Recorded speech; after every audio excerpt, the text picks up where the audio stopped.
Évidemment que... D'abord, le nombre de participants. Vous en attendiez combien? Combien était-il?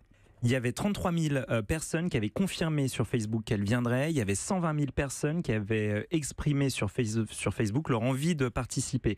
Nous, on s'est dit que si on arrive à faire au moins autant que la dernière marche pour le climat qui a eu lieu à Paris en 2015 en marge de la COP21, et il y avait 40 000 personnes qui s'étaient déplacées, c'était une réussite. Là, on estime qu'il y avait au minimum 50 000 personnes qui ont marché. Quand on est arrivé place de la République, il y avait encore des gens qui partaient de la place de l'Hôtel de Ville. Et je ne veux pas vous fâcher, mais la police a dit 18 500. Et alors, ce qui est ça vous fait sourire? Non, ça me fait sourire parce que ce qui est très étonnant, c'est que quand on m'a moi donné le chiffre de 50 000, on m'a dit en plus tu peux être prudent avec ça parce que c'est l'estimation basse de la préfecture de police. Le plus intéressant, c'est l'histoire et c'est le fond. Quand et comment est née l'idée de cette marche? L'idée de cette marche, elle est venue quand j'ai regardé l'interview de Nicolas Hulot. Je l'ai regardé un peu tard, le jour où il a démissionné, mais l'interview de sa démission. Et moi, j'ai vraiment senti un appel chez cet homme qui quittait le ministère, qui quittait son poste parce qu'il était au sein d'un gouvernement qui estimait que le climat n'était pas une priorité. Et il estimait également qu'il n'avait pas de troupes qui marcheraient derrière lui dans la rue et vous avez dit « moi, il faut que j'y aille ».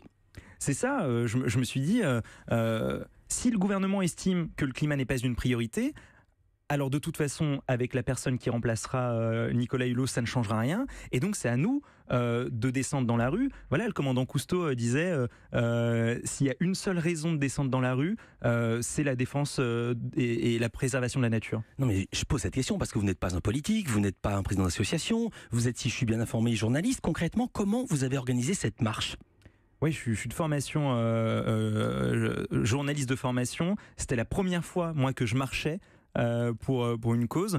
Et en fait, voilà, j'ai lancé cet événement sur Facebook qui a pris de l'ampleur presque immédiatement. Et 2 jours plus tard, il y avait 3000 personnes qui confirmaient qu'elles voulaient venir. Et là, les associations commençaient à me contacter. Ah oui, et pas qu'un peu. Vous avez été soutenu par une trentaine d'associations. Je vais citer Greenpeace, Attaque, Les Amis de la Terre, France Nature Environnement. Et vous avez imposé des conditions aux associations qui voulaient défiler avec vous. Moi, dès le départ, je leur ai dit, c'est une initiative citoyenne. Si ça prend de l'ampleur comme ça, c'est justement parce que ça vient d'un citoyen inconnu.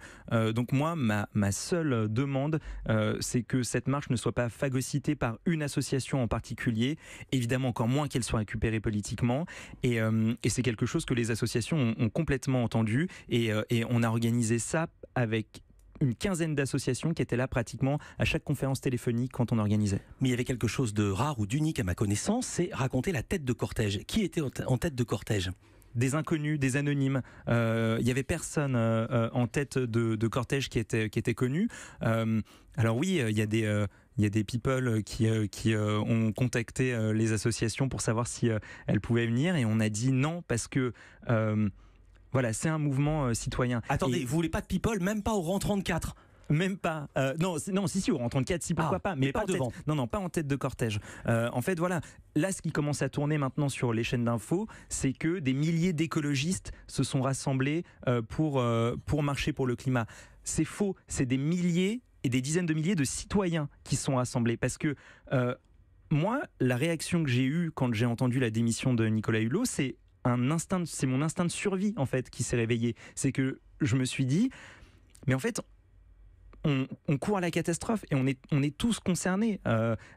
C'est pas pour la planète qu'on a marché. La planète, elle va nous survivre comme elle a survécu aux dinosaures. On marche pour l'espèce humaine. C'est l'espèce humaine qui est en danger. Un mot